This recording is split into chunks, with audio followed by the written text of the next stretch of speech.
आमचा विषय आहे काळान रूप, तलवार आणि क्रॉस.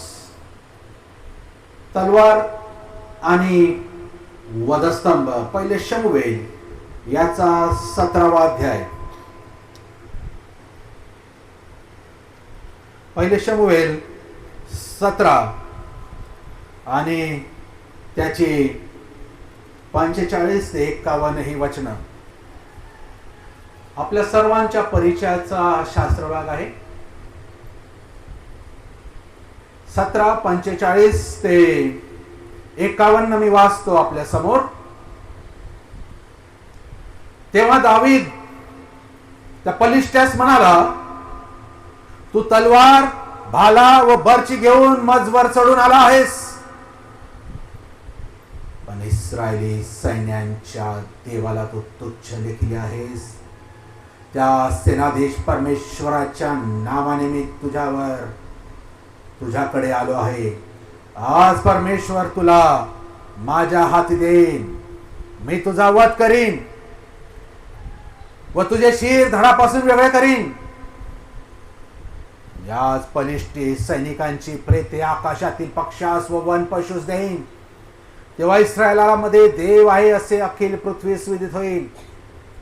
आणि या सगळ्या समुदायास कळून येईल की परमेश्वर तलवारीने व भाल्याने विजयी होतो असे नाही, कारण हे युद्ध परमेश्वराचं आहे. तो तुम्हास आमच्या हाती देईल. मग तो बलिष्ठ उठून दाविदाशी सामना करावयास जवळ आला. तेव्हा दावीद त्या बलिष्ठाशी सामना करावयास सैन्य होते त्या दिशेकडे त्वरेने धावला.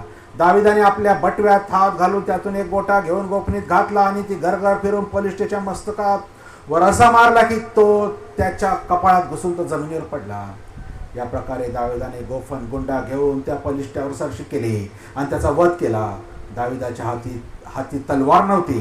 दाविदाने धावत जाऊन त्या बलिष्ठाची छातीवर पाय दिला, पण त्याचीच तलवार म्यानातून काढून त्याला ठार करून त्याचे शिर छेदले.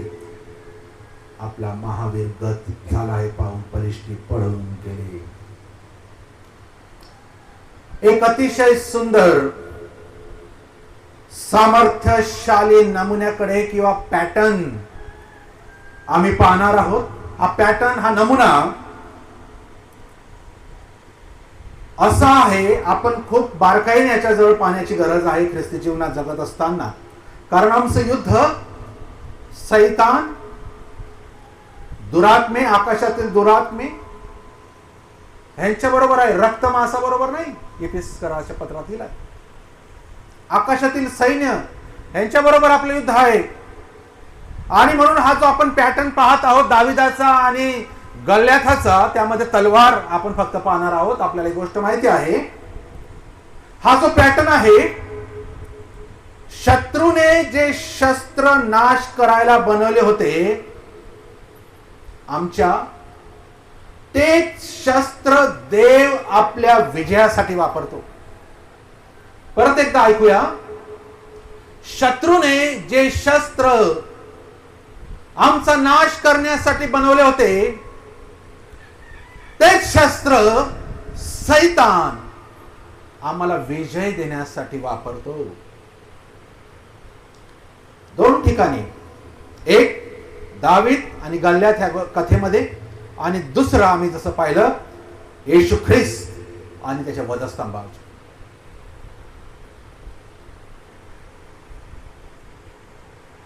पहिली शमूएल 17 वर जी आपण गोष्ट पाहिली, ह्याच्याविषयी आम्हाला माहिती आहे. हा पलिष्टी आहे, पॅलेस्टिनियन आहे, प्रचंड सामर्थ्य त्याच्याकडे आहे. त्याच्याकडे भाला आहे, तलवार आहे, ढाल आहे, चिलकत आहे, सर्व काही आहे. आणि 40 दिवस येऊन देवाच्या लोकांची तो टिंगल उडवत आहे. 40 दिवस, सकाळी आणि संध्याकाळी, म्हणजे 80 वेळा काय उडवत आहे? टिंगल उडवत आहे, चेष्टा करत आहे, कुचेष्टा करत आहे देवाच्या पवित्र प्रजेची. त्यांना आव्हान देत आहे, त्यांना चॅलेंज देत आहे. कोण आहे तुमच्यामध्ये असा माझ्याशी लढू शकेल? त्यांनी या. दुसऱ्या बाजूला साधा सुकुमार दावीद, एक गोफन, त्याच्यात दगड, त्याच्याकडे तलवार सुद्धा नाही. आणि 45व्या वचनामध्ये तोच म्हणतो की कशा रीतीने त्या पलिष्ठाला पाहून तो तू तलवार भाला बर्ची घेऊन माझ्यावर चढून आला आहेस. हा पलिष्ठी दाविदावर म्हणजे देवाच्या लेकरावर काय घेऊन चढून आला आहे. एक तर तो सामर्थ्यशाली आहे, वरून तो काय तलवार भाला बर्ची घेऊन दाविदावर चाल करून तो आला आहे. दाविदाकडे फक्त दगड आणि ती गोफण आहे. आणि 51व्या वचनामध्ये आम्ही बघतो दावीद त्याला दगड मारतो, धावत जाऊन त्याला दगड मारतो. आणि असं लिहिलंय तो खाली पडतो. दगड लागल्यामुळे गल्ल्यात मेला नाही, तो फक्त पडला. बेशुद्ध असेल, झटक्यांनी तो पडला. दाविदाने काय केलं, त्याने त्याच्या छातीवर पाय दिला. 51व्या वचनात त्याने त्याच्या छातीवर पाय दिला, त्याचीच तलवार त्याने काढली आणि त्याला त्याचं शीश डोकं त्याच्या धडापासून त्याने त्याचं मुंडकं छाटलं. लक्षात घेऊया, दाविदाने गल्ल्याथाचीच तलवार वापरली. गल्ल्याथाने ज्या तलवारीने इस्रायल लोकांना, देवाच्या लोकांना 80 वेळा धमकावलं, त्याची तलवार कशी होती, भाले कसे होते, ढाल वाहणारा वेगळा माणूस होता. एवढी मोठी ढाल होती त्याची, आपण ते वाचा आपल्याला इंटरेस्ट असेल तर. पण ज्या शस्त्राने देवाच्या लोकांना त्याने चॅलेंज दिला, आव्हान दिला, तीच तलवार त्याचा नाश करायला देवाने वापरली. आणि असं लिहिलं आहे, त्या तलवारीचं काय झालं. ती तलवार नंतर याजकाचे जे वस्त्र असतात, एफोद, त्याच्या मागे एक स्मारक म्हणून ठेवली. वाचायला पाहिजे. 1 शमूएल 21वा अध्याय आणि त्याच्या 9व्या वचनात लिहिलेलं आहे. 21 आणि 9 मध्ये लिहिलं आहे, याजक म्हणाला, एला खोऱ्यात गल्ल्यात पलिष्ठीचा तुम्ही वध केला, त्याची तलवार आहे, ती मी वस्त्रात गुंडाळून एफोदाच्या मागे ठेवली आहे, तुम्हाला पाहिजे तर ती घ्या. या तलवारीला दाविदाने याजकाकडे दिले. याजकाने तीच तलवार, जे विजयाचं प्रतीक आहे, जी शत्रू एक वेळ शत्रूची होती, एक वेळ शत्रू तिच्याद्वारे लोकांना, देवाच्या लोकांना चॅलेंज करत होता, आता ती तलवार एक उदाहरण झालेली आहे, एक आदर्श उदाहरण झाले, एक विजयाचं प्रतीक झालं आहे, एक स्मारक झालं आहे. आणि त्या याजकाने ती तलवार एफोदाच्या म्हणजे याजकाच्या वस्त्राच्या मध्ये मागे ती ठेवण्यात आलेली आहे. शत्रूचे शस्त्र शत्रूच्याच नाशासाठी वापरले. जे इस्रायलाचा नाश करायला होते, ते इस्रायलाच्या विजयाचे प्रतीक झाले. किती गंमत आहे नाही का. आमचा देव किती महान आहे. शत्रूचे शस्त्र जे आम्हाला नाश करण्यासाठी आहेत, त्याचे तीर, त्याचे बाण, त्याच्या तलवारी, देव तेच त्यांच्या विरोधात वापरतो. दुसरं उदाहरण आम्ही बघतो, वधस्तंभ. रोमी साम्राज्याचं एक शस्त्र आहे, एक भयंकर शस्त्र या रोमी साम्राज्याने बनवलं. एखाद्या अपराध्याला क्रूर वेदनादायक मरण तिथे त्याला देण्यासाठी त्याला मारून टाकत नव्हते, त्याचे हालहाल करून त्या अपराध्याला लटकवण्यात येत होते वधस्तंभावर. दिवसभर त्याचे हालहाल होऊन शेवटी तो प्राण सोडायचा. असं एक शस्त्र रोमी साम्राज्याने बनवलं. एक शापाचं, एक दोषाचं, एक शिक्षेचं, एक अपमानाचं शस्त्र रोमी साम्राज्याने बनवलं, आणि ते म्हणजे वधस्तंभ. मृत्यूचं यंत्र त्याला म्हणण्यात आलं, इन्स्ट्रुमेंट ऑफ डेथ, लज्जेचं प्रतीक, सिम्बॉल ऑफ शेम, साम्राज्याच्या सत्तेचे प्रदर्शन, आमचं एम्पायर एवढं शक्तिमान आहे. बघा, एखाद्या अपराधाला अशी बेकार शिक्षा आम्ही देतो, इतकी डेंजर आम्ही शिक्षा देतो, ते पाहून कोणी अपराध करण्याची विचार बी करणार नाही. वधस्तंभावर मरणं म्हणजे शापाचं, नाकारलं जाण्याचं. आणि त्या वधस्तंभावर कडे पाहिल्यावर कोणालाही आशा दिसत नव्हती. आता वधस्तंभावर गेलेला व्यक्ती निश्चित मरणार, कोणती आशा नाही. एंड, समाप्ती फक्त होती एखाद्याला वधस्तंभावर जाणं म्हणजे. परंतु येशूने त्याच्या मृत्यूबद्दल बोलत असताना हा एक अपराध नव्हता, तर एक आवश्यक होतं. येशू तिथे सांगतो मार्क 8 आणि 31 मध्ये, तो म्हणाला, योहान 12 आणि 32 वाचूया. योहान 12 आणि 32 मध्ये तो म्हणतो,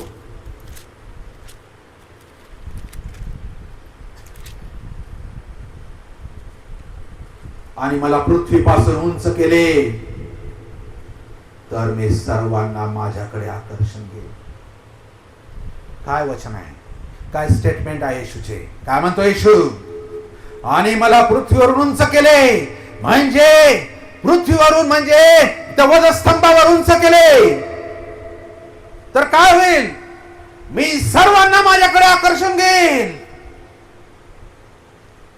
जे लज्जेचं प्रतीक आहे, जे शापाचं प्रतीक आहे, जे शिक्षेचं प्रतीक आहे, जे अपमानाचं प्रतीक आहे, जे शत्रूने त्याच्यासाठी बनवलेला एक शस्त्र आहे त्याला मारण्यासाठी, आज त्याच्याद्वारे येशू म्हणतो मी सर्वांना माझ्याकडे आकर्षून घेईल. आणि तेच झालं. आज हजारो हजारो लोक त्या वधस्तंभाकडे पाहून आकर्षिले जातात आणि आपली पाप त्या कबूल करून त्याच्या चरणाकडे रडून सोडून देतात की माझ्यासाठी प्रभू तू त्या वधस्तंभावर गेला. प्रेषित 2 आणि 23 आम्हाला सांगतं. प्रेषितांचे कृत्य 2 अध्याय आणि 23व्या वचनात लिहिलेलं आहे, जो देवाच्या ठाम संकल्पनानुसार व पूर्व ज्ञानानुसार तुमच्या स्वाधीन झाल्यावर तुम्ही त्याला धरून अधर्म्यांच्या हाताने वधस्तंभावर खिळून मारले. हे आधीच प्लॅन होतं, सर्व गोष्टी देवाच्या योजनेनुसार. रोमी सैनिकांना वाटत होतं की ते येशूला मारत आहे. धार्मिक नेत्यांना वाटत होतं त्यांचा शत्रू येशू आता संपला आहे. सैतानाला वाटत होतं की त्याने देवाच्या पुत्राचा पराभव केला आहे, एंड केला आहे. पण प्रत्यक्षात वधस्तंभावरच देव सैतानाचा पराभव त्याच्या पुत्राच्या अर्पणाद्वारे करत होता.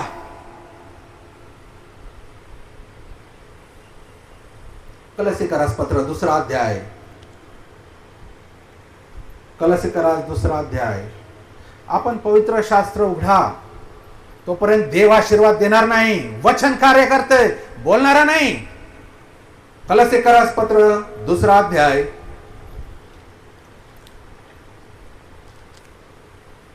आणि त्याचं 14 आणि 15 वचन.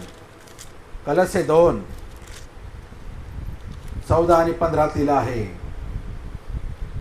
त्या पुत्राच्या ठाई खंडणी भरून प्राप्त केलेली मुक्ती म्हणजे आपल्या पापांची क्षमा आपल्याला मिळाली आहे. तो अदृश्य देवाचे प्रतिरूप आहे. तो सर्व उत्पत्तीत ज्येष्ठ आहे. आणि कलश समाचार 2 अध्याय 14 आणि 15 मध्ये आपण बघतो, आपल्या विरुद्ध असलेले म्हणजे आपल्याला प्रतिकूल असलेले विधीचे ऋणपत्र त्याने खोडले व वधस्तंभाला खिळून त्याने ते रद्द केले. त्याने सत्ताधीशांना व अधिकाऱ्यांना नाडून त्यांच्या विरुद्ध वधस्तंभावर जयसव करून त्याचे उघड उघड प्रदर्शन केले.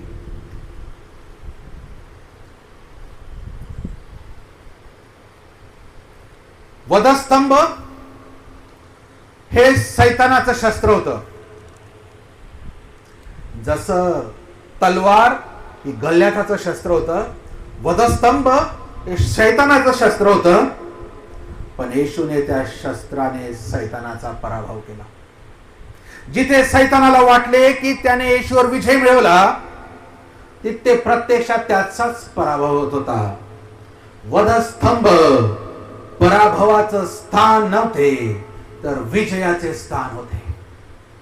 आणि म्हणून आपण या दोघांचं कंपेअर केलं, ह्याच्याची समानता पाहिली. गल्ल्याथाची तलवार आणि येशूचा वधस्तंभ, ह्यामध्ये आम्ही पाहतो तलवार हे पलिष्ठांचं शस्त्र आहे, वधस्तंभ रोमी साम्राज्याचे शस्त्र आहे. तलवार इस्रायलचा नाश करायला होते, वधस्तंभ येशूचा नाश करायला होता. तलवार दाविदाने तेच शस्त्र वापरून गल्ल्याथाचा वध केला, वधस्तंभ येशूने वधस्तंभावर सैतानाचा पराभव केला. तलवार नंतर स्मारक बनली, एफोदाच्या मागे ठेवण्यात आली, वधस्तंभ नंतर तारणाचं प्रतीक बनलं. तलवार दाविदाने गल्ल्याथावर विजय मिळवला, वधस्तंभ येशूने मृत्यूवर विजय मिळवला. विषय तोच आहे. सैतानाने कोणतेही शस्त्र आणू द्या, किती पण हुशारीन चालाकी करू द्या, देव म्हणतो देवापुढे अक्कल आणि शहाणपण चालत नाही. देव शत्रूच्या योजना त्यांच्या विरुद्ध वापरतो, त्यांच्या गटातच गोंधळ माजवतो. वाचायला पाहिजे. अजून एक उदाहरण घेऊया आपण. एस्तेरचं पुस्तक 3 ते 7 अध्याय आहेत. एस्तेरचं पुस्तक आपल्याला ठाऊक आहे कुठे आहे. एस्तेर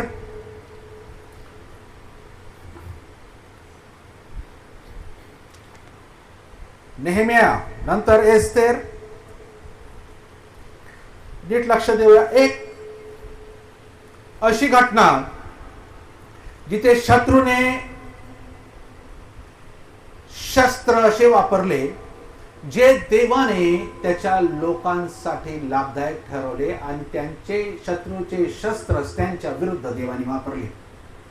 एस्तेराचं पुस्तक 3 अध्याय 8 पासून 13 पर्यंत आपण वाचू. एस्तेर 3 8 ते 13 मध्ये लिहिलं आहे. हामान अश्वरोष राजास म्हणाला, आपल्या साम्राज्यातील सर्व प्रांतात राहणाऱ्या देशोदेशीच्या लोकांकडे पांगलेले विखुरलेले एक राष्ट्र आहे. त्या लोकांचे कायदे इतर सर्व लोकांच्या कायद्याहून भिन्न आहेत. ते राजाच्या कायद्याप्रमाणे चालत नाही, म्हणून त्यास राहू देणे राजाच्या हिताचे नाही. राजाची मर्जी असल्यास त्यांचा नाश करावा अशी आज्ञा लिहावी. राजभांडारात जमा करण्यासाठी मी 10,000 किक्कार चांदी राजाच्या कारभाऱ्याच्या हाती देतो. तेव्हा राजाने आपली मुद्रा आपल्या बोटातून काढून यहुद्यांचा शत्रू जो अगागी हामान बिन हमदाथा यास दिली. राजाने हामानास म्हटले, तुला चांदी दिली आहे, तू लोकेही दिले आहे, तुला ठीक वाटते त्याप्रमाणे त्यांचे कर. तेव्हा पहिल्या महिन्यापासून महिन्याच्या त्रयोदशीस राजाचे लेखक बोलवण्यात आले, आणि राजाने प्रतिनिधी आणि प्रांताचे सुभे व सगळ्या लोकांचे सरदार या सामान्याच्या सांगण्याप्रमाणे प्रत्येक प्रांतात लिपिक व प्रत्येक जातीच्या लोकात भाषेत लिहून पाठविण्यात आले. अश्वरोष राजाच्या नावाने ते लिहून त्यावर राजाची मोहर केली होती. राजाच्या सर्व प्रांतातून जासूसांच्या हस्ते अशा आशयाची पत्र पाठवण्यात आली. एकाच दिवशी म्हणजे 12व्या अदार महिन्याच्या त्रयोदशीस वृद्ध तरुण स्त्रिया मुले अशा सर्व यहुदी लोकांचा विध्वंस संहार व नायनाट करावी, त्यांची धनसंपत्ती लुटावी. हा जो वृत्तांत आहे, यहुदी लोक देवाचे लोक यांच्या विरुद्ध हामान जो अश्वरोष राजाचा सेनापती आहे त्याने कट रचला की राजा हे आपल्या देशाचे नियम कायदे पाळत नाही, यांचे नियम कायदे वेगळे आहेत. एक काम कर, तू आज्ञा दे, सगळ्यांचं गणना करा, ह्यांना मारून टाका. त्याने राजाला, आपण आपल्या भाषेत म्हणतो कान भरणं, राजाला हे पटवून दिलं की ह्यांना मारायलाच पाहिजे. यहुदाचे लोक, राजाने आपली मुद्रा दिली की राजाचं फरमान निघालं, ठीक आहे वृद्ध, स्त्रिया, तरुण, बालक, सगळ्यांचं तसं तू कर. तुला मी चांदी देतो, माझे माणसं मी देतो. 10 किक्कार चांदी. काय झालं? देवाने काय केलं? एस्तेर राणीने राजाकडे विनंती केली. राजाने नवा हुकूम काढला की यहुदी आपला बचाव करू शकतात. 8वा अध्याय आणि 11वे वचन बघा. थोडंसं वाचावं लागेल, पण आपल्याला समजावं लागेल त्यातलं गांभीर्य. एस्तेर 8 आणि 11 मध्ये लिहिलं आहे, त्या प्रांतात सर्व नगरात यहुदास परवानगी दिली होती की तुम्ही एकवट होऊन आपल्या प्राणांचे संरक्षण करण्यास उभे राहावे आणि ज्या ज्या प्रांतातील लोक जबरदस्त होऊन तुम्हाला तुमच्या स्त्रियास व तुमच्या मुलाबाळास उपद्रव देऊ पाहतील त्यांचा विध्वंस व संहार व नायनाट करावं व त्यांची धन संपत्ती लुटावी. राणी एस्तेर राणी राजाला सांगते. राजा नवा हुकूम काढतो. मग काय होतं? यहुद्यांनी शत्रूचा नाश केला. ज्यांचा नाश करायला लोक येत होते त्यांचाच नाश यहुदांनी केला. आणि ज्या हामानाने षडयंत्र रचलं होतं सर्व, त्याचे 10 पुत्र मारले गेले. एस्तेर 9 आणि 10 मध्ये लिहिलं आहे.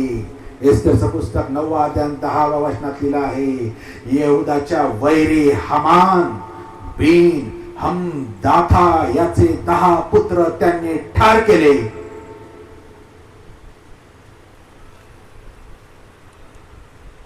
काय मिळालं हामानाला? दुसरी गोष्ट, हामानाने काय केलं? हा जो मर्दखय आहे हा त्याला नमन करायचा नाही म्हणून त्याच्या विरुद्ध कट रचून त्याच्यासाठी 50 हात उंच असा खांब त्याने उभारला की उद्या ह्या खांबावर या मर्दखयाला, यहुदाचा जो सेनापती आहे त्याला फाशी द्यायची. एस्तेरचं पुस्तक 5वा अध्याय आणि 14व्या वचनात लिहिलं आहे. त्याने 50 हात उंचीचा म्हणजे 25 मीटर उंच असा खांब उभारला. देवाने काय केलं? त्याच खांबावर जो हामानाने मर्दखयासाठी उभारला होता त्याला तिथेच लटकवलं. एस्तेरचं पुस्तक 7वा अध्याय 9 आणि 10 मध्ये लिहिलं आहे, राजाच्या तैनातीत असलेल्या फौजापैकी हबोन्ना नावाचा एक फौजा म्हणाला, पहा हामानाने तिथे 50 हात उंचीचा एक फाशी देण्याचा खांब उभा केला आहे. ज्या मर्दकाने राजाच्या हिताची खबर दिली त्यास सांगण्यासाठी हामानाने तो उभा केला आहे. राजाने म्हटले त्याच खांबावर त्याला फाशी द्या. तेव्हा तो खांब मर्दकासाठी हामानाने तयार केला होता, त्यावर त्यालाच फाशी दिली. तेव्हा राजाच्या क्रोधाचे शमन झाले. इंटरेस्टिंग गोष्ट. चौथी गोष्ट,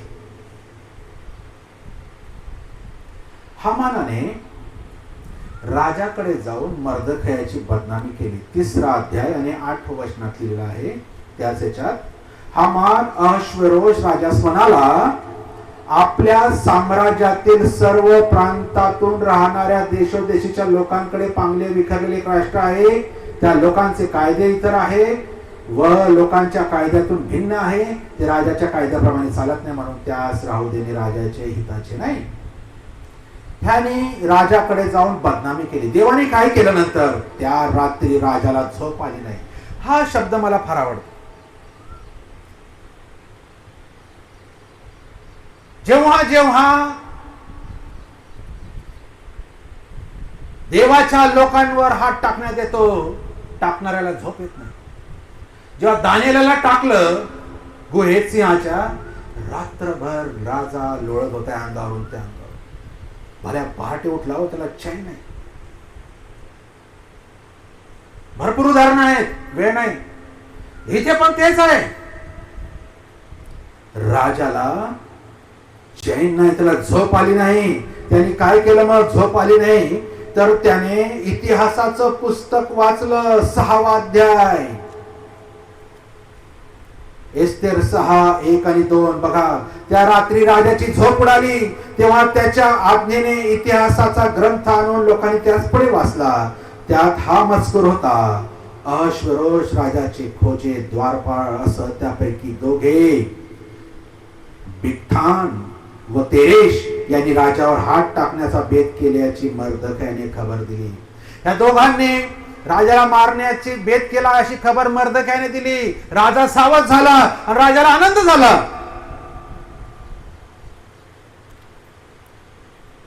देवाने काय केलं त्याच्यानंतर अंतिम परिणाम, या इतिहासाचं पुस्तक, त्याला झोप आली नाही. इतिहासाचं पुस्तक वाचता वाचता त्याला आठवलं की मर्दखायाचे उपकार त्याला आठवले. आणि त्याला आठवलं यांनी आपले उपकार केले, आपला प्राण वाचवला, आपल्याला सावध केलं. त्याला सन्मान दिला नाही आपण, त्याचा सन्मान आपण केला नाही ज्याने आपले प्राण वाचवले. दुसऱ्या बाजूला हामानाने मर्दखायाला कैद करण्याची योजना केली. 3रा अध्याय 1 ते 6 वचनामध्ये आम्ही बघतो की मर्दखायाने काय चालाकी केली. बघा, नीट ऐका, नीट लक्ष द्या आपल्या पवित्र शास्त्रामध्ये. 3रा अध्याय 1 ते 6 मध्ये या गोष्टी घडल्यावर अश्वरोष राजाने अगागी हमाम बिन हमताता यास बढती देऊन उच्च पदावर चढविले व त्याच्या बरोबर सरदारांपेक्षा त्याचे आसन उंच केले.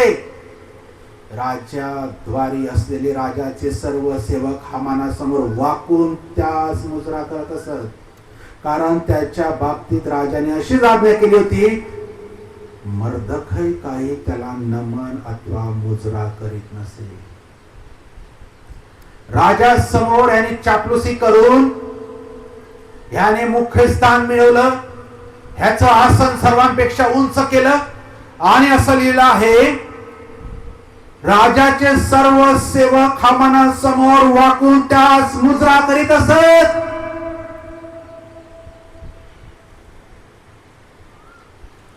एक व्यक्ती होता, वेगळा होता, ज्याचा देव पवित्र होता, ज्याचा देव जिवंत होता, तो मर्दखाय. ते लिहिलं आहे, मर्दखाय काही त्यास नमन अथवा मुजरा करीत नसे. परत दानिएलाची स्टोरी, परत शद्रक मेशक अबेदनगोची स्टोरी आपल्याला आठवते. सेम देवाचे लोक, त्याच्या आत्म्याद्वारे प्रेरित चालणारे लोक, एक आत्मा असणारे लोक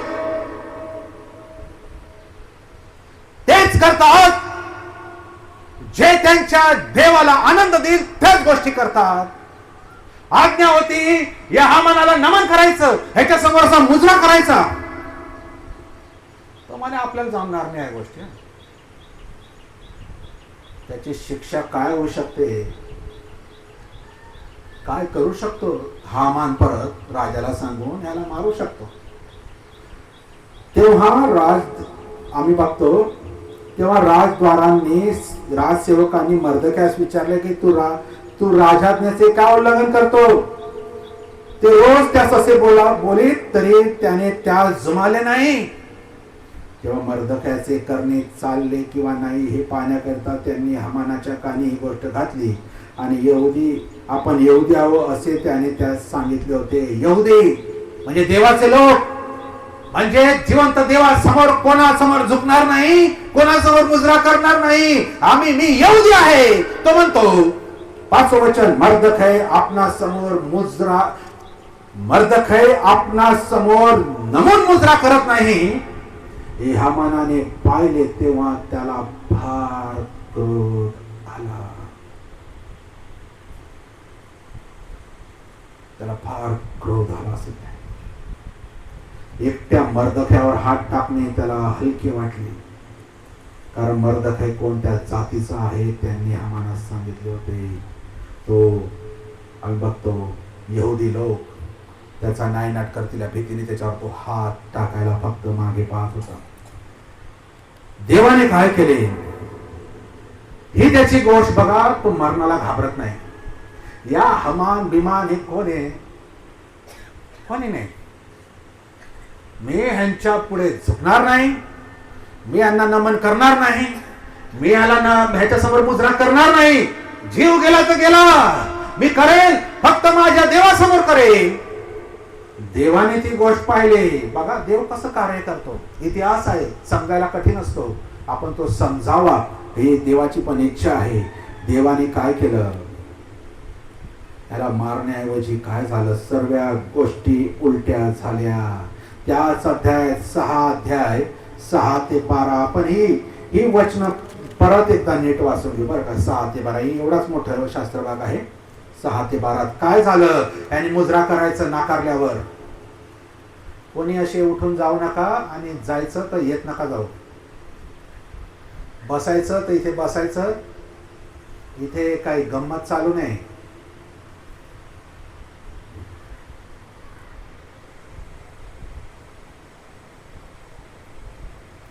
अध्याय 6 ते 12 मध्ये आहे.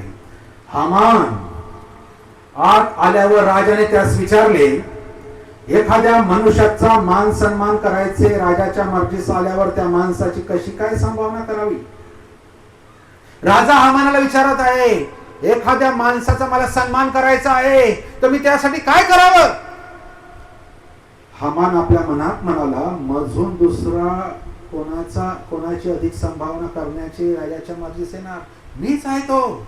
राजा मला सन्मान देऊ इच्छित आहे, राजा माझा सन्मान करू इच्छित आहे, आणि तो मला विचारत आहे की त्याच्या मर्जीस आलेल्याचा सन्मान कसा करावा. आणि हमान राजाला आयडिया देते. बघा त्याला वाटलं की राजा माझा सन्मान, हमान काय त्याला सल्ला देतो राजाला 7व्या वचनापासून. हमान राजास म्हणाला, एखाद्याचे गौरव करण्याचे महाराजांच्या मर्जीस आल्यास महाराज धारण करिता तो पोशाख आणवावा. त्याप्रमाणे ज्या घोड्यावर महाराज स्वारी करतात तो, व महाराजांच्या मस्तकी जो राजमुकुट ठेवतात तो आणावा.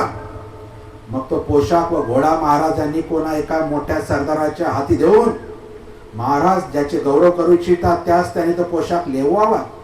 त्या घोड्यावर बसून नगराच्या रस्त्यातून त्याची मिरवणूक काढावी, आणि त्याच्या पुढे ललकारावे की राजे साहेब ज्याचे गौरव करू इच्छितात त्याची संभावना या प्रकारे होते. हामानाची आयडिया, हामानाची अक्कल, हामानाची हुशारी बघा. तो म्हणतो, कोण असा मुख्य मनुष्य आहे, सरदार आहे मोठा, तो मीच आहे मनात म्हणतो. आणि आता राजा विचारते त्याचं काय करावं. तो 3 गोष्टी सांगतो. त्याने पहिली गोष्ट सांगितली, त्या राजाला जर सन्मान करायचा आहे तर राजाचा पोशाख द्यावा, राजा जो घालतो तो पोशाख द्यावा, म्हणजे मला मिळावा. मग तो म्हणतो, राजा ज्या घोड्यावरून जातो तो घोडा त्याला द्यावा, म्हणजे मला द्यावा. आणि राजाच्या मस्तकी जो मुकुट राजा घालतो तो पण त्याला द्यावा, म्हणजे मला द्यावा. आणि त्याच्या पुढे चालणाऱ्याने ललकारावे, प्रोक्लेमिंग, जयघोष करावा, नारे द्यावे. मनातल्या मनात खुश आहे, राजा ऐकत आहे.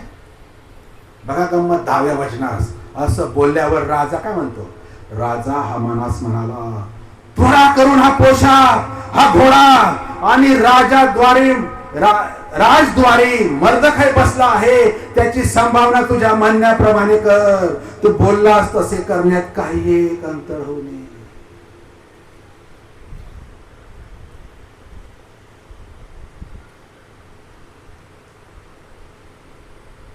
मर्दखै हामानाचा शत्रू होता. त्याला वाटलं राजा माझ्यासाठी करत आहे, हा त्याच्यासाठी मोठ्या मोठ्या गोष्टी मागतो, आणि राजा त्या सर्व गोष्टी याने सांगितलेल्या मर्दखयाला ह्यालाच करायला लावतो. आता हा वर हा खाली घोषणा देत चाललेला आहे. मर्दखयाविषयी घोषणा ललकारत चाललेला आहे. मर्दखयाने राजाचा पोशाख घातला आहे, मर्दखयाने राजाचा घोड्यावर बसला आहे, मर्दखयाच्या मस्तकी राजाचा मुकुट आहे. काय पाहिजे.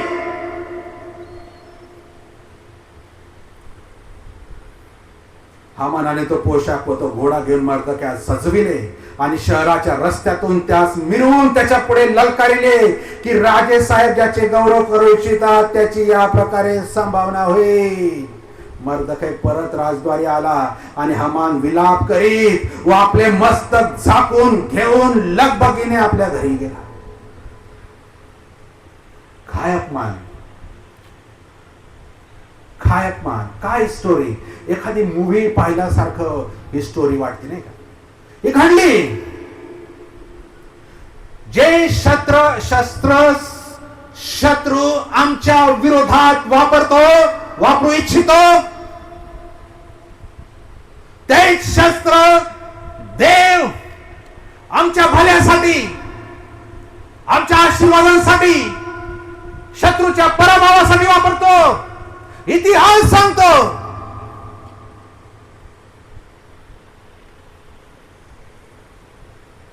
काय झालं? हामानाने मर्दक्याच्या वंशाचा संपूर्ण नाश करण्याचा कट केला. देवाने एस्तेर राणीला धैर्य दिले. हामानाचा पर्दाफाश तिने राजासमोर केला आणि हामान मारला गेला. यहुदी वाचले गेले. हामान मारला गेला त्याच खांबावर जिथे मर्दक्यासाठी स्वतः त्याने तो खांब उभा केला होता. शत्रूने बांधलेले शस्त्र म्हणजे 25 मीटर उंच खांब. शस्त्र कोणासाठी? मर्दक्याला लटकविण्यासाठी. देवाने काय केलं? हामानालाच तिथे लटकवलं. नीतिसूत्र सांगतं 26 आणि 27 मध्ये जो खड्डा खोदतो तोच त्यात पडतो. नीतिसूत्र 26 आणि 27 मध्ये जो खड्डा खोदतो तोच त्यामध्ये पडतो. शत्रूचे शस्त्र विरुद्ध वापरले जाते. निर्गमाचं पुस्तक 14वा अध्याय, निर्गम 14 आणि 25. कोणीतरी वाचा 14 आणि 25.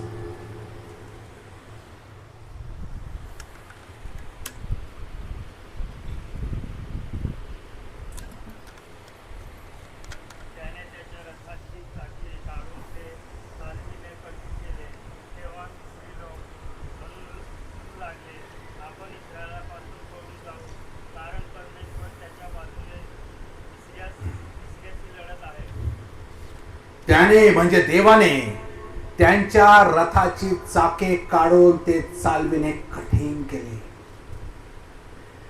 घटना अशी आहे, फारो इस्रायल लोकांना जाऊ देण्याची आज्ञा दिल्यानंतर त्याला परत मनामध्ये झालं पस्तावा आणि तो त्यांचा पाठलाग करत आहे. शत्रूने इस्रायलाला मारण्यासाठी जे चाललेले आहे त्यांचा पाठलाग वेगाने करता यावा म्हणून रथ घेतली, लोखंडी रथ.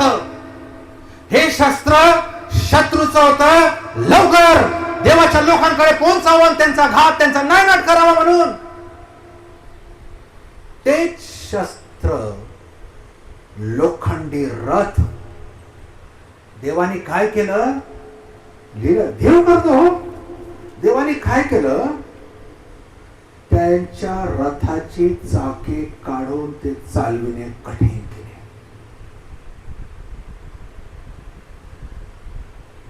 आपल्याला उत्साह वाटत आहे का? प्रेरणा वाटत आहे का? जो शत्रू आमच्या दिशेने धावत येऊ इच्छित आहे, माझा नाश करण्यासाठी, मला संपवण्यासाठी, माझा हा आशीर्वाद हिरवण्यासाठी, माझं कुटुंब उद्ध्वस्त करण्यासाठी, किती त्याचा वेग असू द्या, देव त्याची चाक काढून त्याचा वेग कमी करून त्याला घसडत जायला लागतो. घसडत हा शब्द मराठी आहे.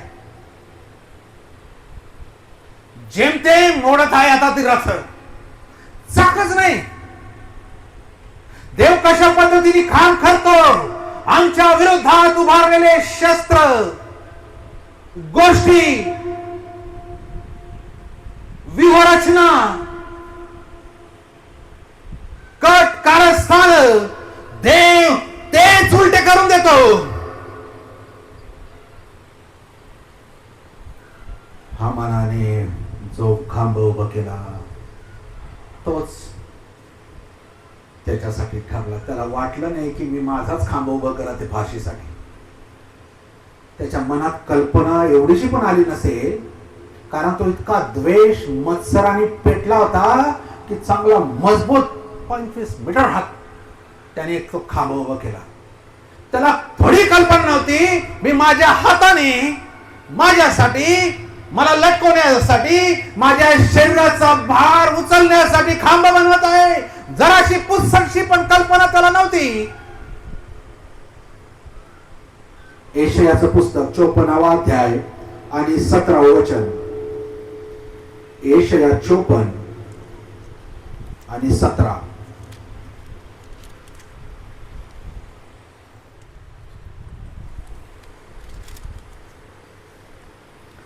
तुझ्यावर चालविण्याकरिता घडलेले कोणतेही हत्यार तुझवर चालणार नाही.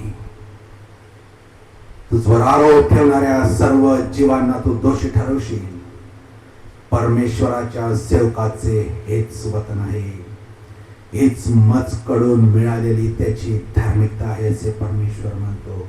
एखाद्या सेवकाची धार्मिकता कशी आम्ही मोजावी? सेवक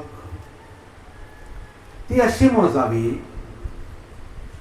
आपण कोणाचं वैयक्तिक जीवन तर पाहत नाही, पण ती अशी मोजावी. देव म्हणतो तुझ्यावर चालविण्याकरिता घडलेले कोणतेही हत्यार तुझ्यावर चालणार नाही. पडून पडून गंजून जाईल, चालवायचा मोकाच मिळणार नाही. तुझवर आरोप ठेवणाऱ्या सर्व जिभांना तू दोषी ठरविशील. आणि ससलेल्या परमेश्वराच्या सेवकाचे हेच वतन आहे. परमेश्वरा सेवकांचे वतन काय आहे? हेच आहे. आणि हीच मजकडून म्हणजे देवाकडून मिळालेली त्याची धार्मिकता आहे असे परमेश्वर म्हणतो.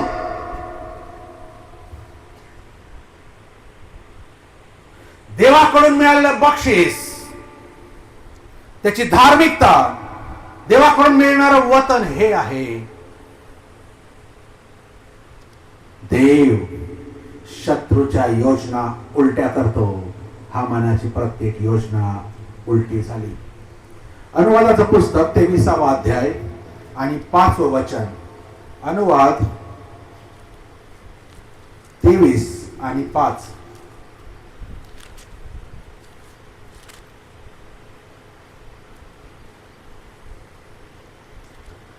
तरी तुझा देव परमेश्वर हा बलामाचे ऐकायला तयार झाला नाही. उलट तुझा देव परमेश्वर ह्याने तुझ्याकरिता ज्या शापाचा आशीर्वादच केला, कारण तुझा देव परमेश्वर ह्याची तुझ्यावर प्रीती आहे.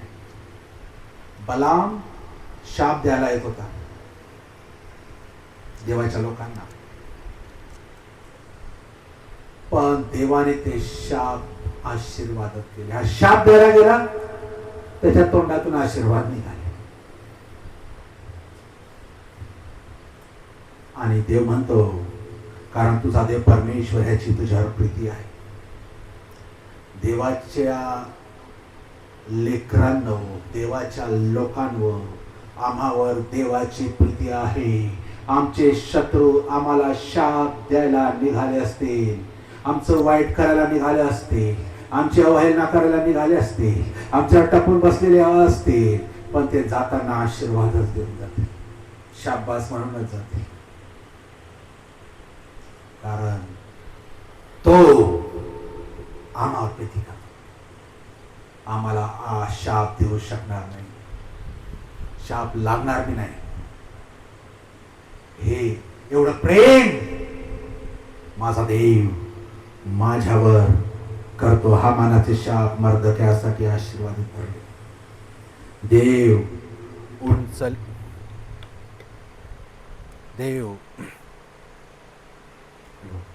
देव अभिमानी लोकांना खाली पाडतो. नीतिसूत्र 16 आणि 18 लिहिलं आहे.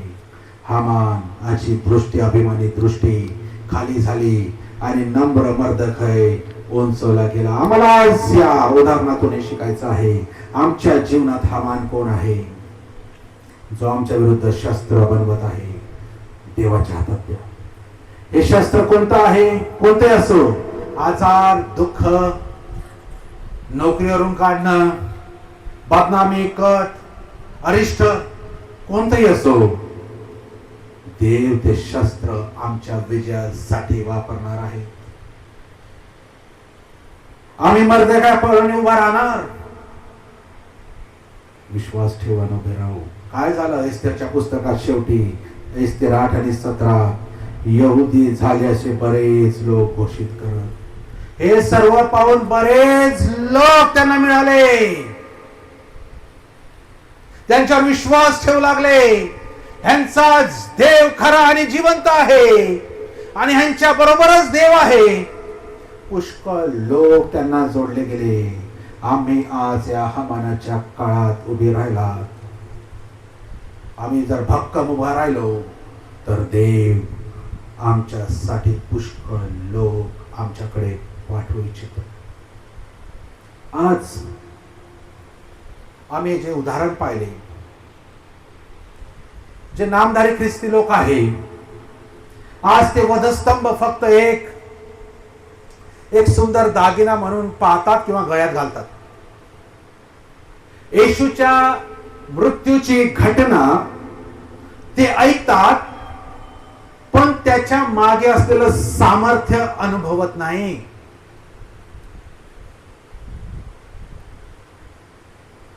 संकटात असताना ते हार मानतात. 3 गोष्टी आज आम्ही इथून पाहून जाणार आहोत. आमचे संकट आमचे सामर्थ्य बनू शकते. दाविदासमोर गल्ल्यात होता, येशू समोर वधस्तंभ होता, मर्दखयासमोर हामान होता. आमच्या समोर काय आहे? आजार, नोकरीचे संकट, भविष्याची चिंता, लेकरं बाळांची काळजी, कौटुंबिक समस्या. लक्षात ठेवा, ज्या गोष्टीला सैतानाने आमचा नाश करायला बनवलेले आहे, त्याच गोष्टी देव आमच्या विजयासाठी वापरेल. देवाची योजना आमच्या कल्पनेपलीकडे आहे. येशूच्या शिष्यांना वाटले की वधस्तंभावर आता सर्व संपले, पळून गेले ते. जरी येशूने सांगितलं होतं त्यांना, मी मरेन पण मी 3ऱ्या दिवशी पुन्हा उठेन, तरी ते पळून गेले, लपून राहिले भीतीने की न जाणो तर येशू प्रमाणे आम्हाला पकडतील आणि आम्हाला मारतील. शिष्यांना वाटले की वधस्तंभावर सर्व संपलं, पण ती फक्त सुरुवात होती. आमच्या जीवनात किती कठीण परिस्थिती येऊ द्या, तो शेवट नाही. देवाची नवीन सुरुवात आमच्यासाठी आता ठरणार आहे. शत्रूचे शस्त्र हातात सुरक्षित आहे देवाच्या. गल्ल्याताची तलवार एफोदाच्या मागे ठेवली होती. वधस्तंभ चर्चचं प्रतीक आहे, बनलं. आमच्या जीवनातील वेदना, अपयश, दुःख ही सर्व देवाच्या हातातील तारणाची शस्त्र बनू शकतात.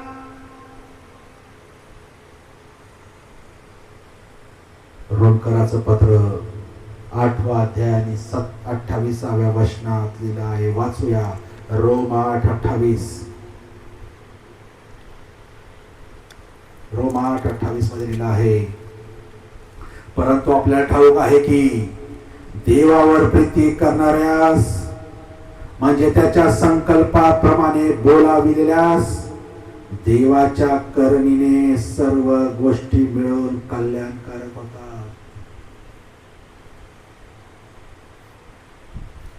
जे देवावर प्रीती करतात त्यांना सर्व गोष्टी कल्याणकारक होतात. त्यांचं अहित कोणी करू शकत नाही, त्यांना टच कोणी करू शकत नाही. इथे शब्द जो वापरला आहे, देवावर प्रीती करणाऱ्यास, आणि आपण अनुवादाच्या पुस्तकात पाहिलं होतं की देव ज्यांच्यावर प्रीती करतो, बघा, देव ज्यांच्यावर प्रीती करतो त्यांचे चाक काढून टाकले. इथे जे देवावर प्रीती करतात, कितीही वाईट करा योजना, देव सर्व मिळून कल्याणकारक करतो त्यांच्यासाठी.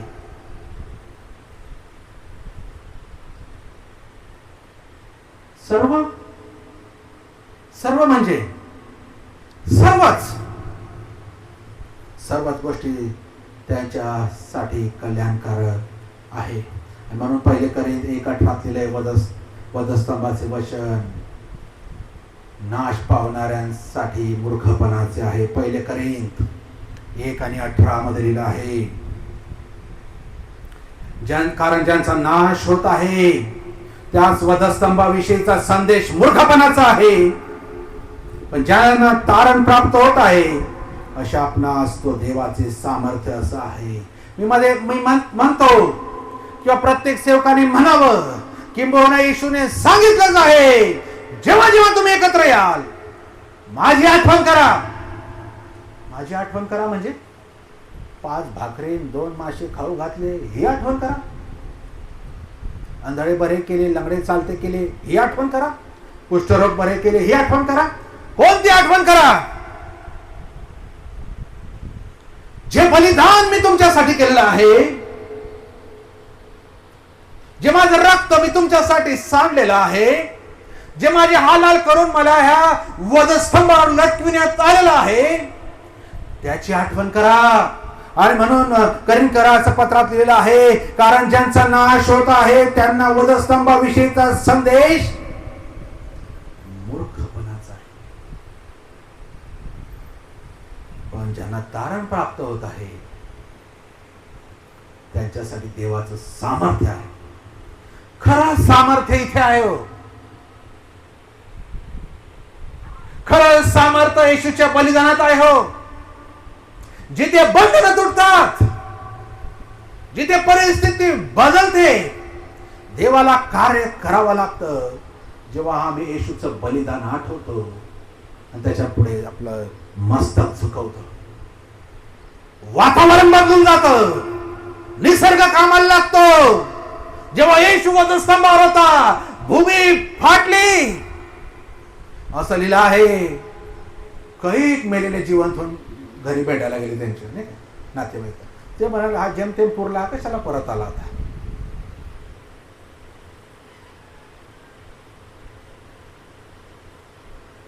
निसर्ग कामाला लागतो, अशक्य गोष्टी शक्य होतात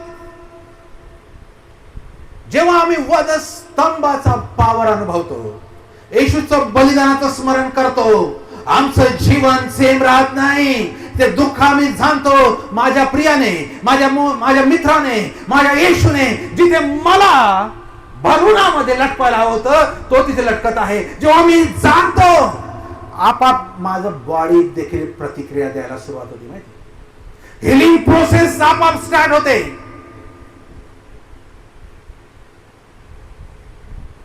आणि जे ह्या गोष्टीकडे दुर्लक्ष करतात त्यांच्यासाठी ते मूर्खपणाचं आहे, पण जे ह्या गोष्टी समजतात त्यांना ते देवाचं सामर्थ्य आहे. हे सामर्थ्य आहे.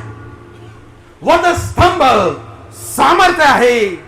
वधस्तंभाविषयीचा संदेश सामर्थ्य आहे. सर्व बंद नीट होणार आहे. सर्व परिस्थिती बदलणार आहे. प्रियांनो, गमत नाही. जितक्यांदा आम्ही आठवतात ना तितकं कमीच आहे. सैतान पुष्कळांना त्या गोष्टी इथे समजून देत नाही, घुसवत नाही. पुष्कळांना औपचारिकता बनली आहे. पुष्कळांना नेहमीची रुटीन झालेली आहे.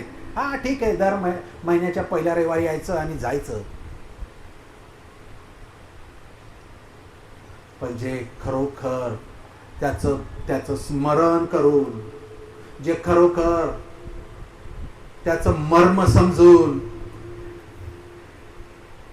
येतात, याचा अर्थ काय? ते देवाचं सामर्थ्य आहे. पण जे ते कसं करत नाही ते देवाचं सामर्थ्य नाकारून मूर्ख बनतात. आणि म्हणून जर आम्ही इथे आज आलेले आहोत याचा एकच अर्थ,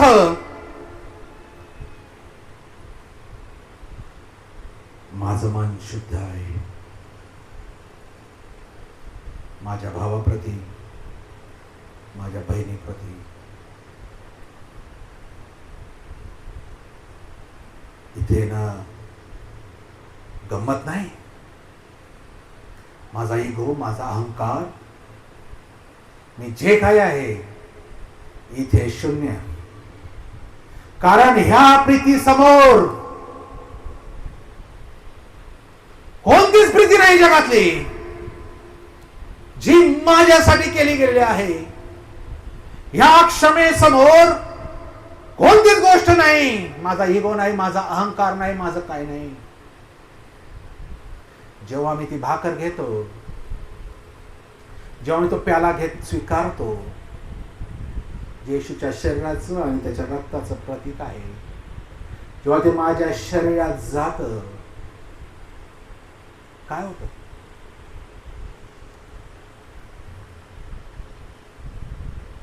जर मी ह्या गोष्टी वधस्तंभाचा संदेश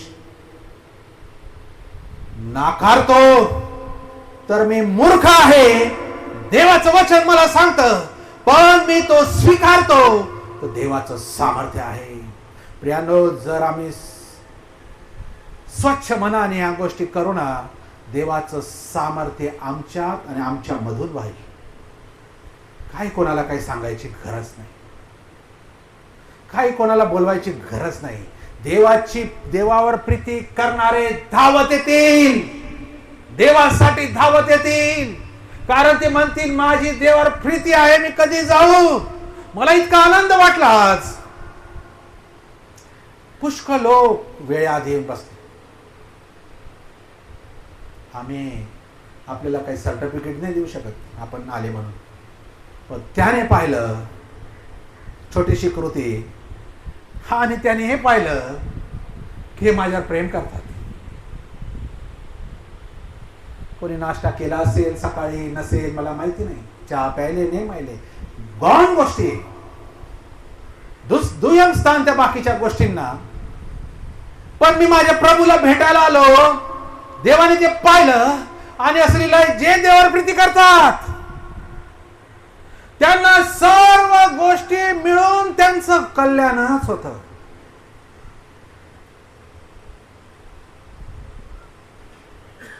मी आहे म्हणून नाही, आपण या, कोणी इथे हो, कोणी असो नसो, माझं प्रेम माझ्या देवाविषयी तेच पाहिजे.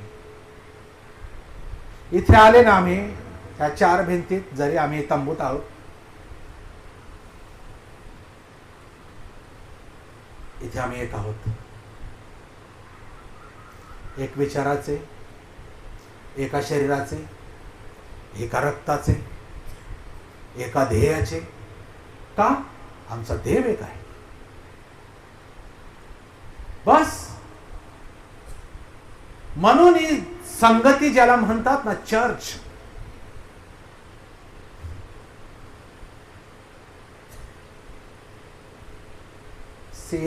CH चर्च मध्ये यू आहे.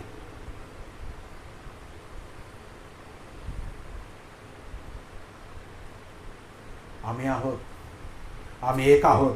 ही भावना जेव्हा आमनात येईल प्रियांनो, हा वधस्तंभ आम्हाला बरंच काही सांगून जाईल.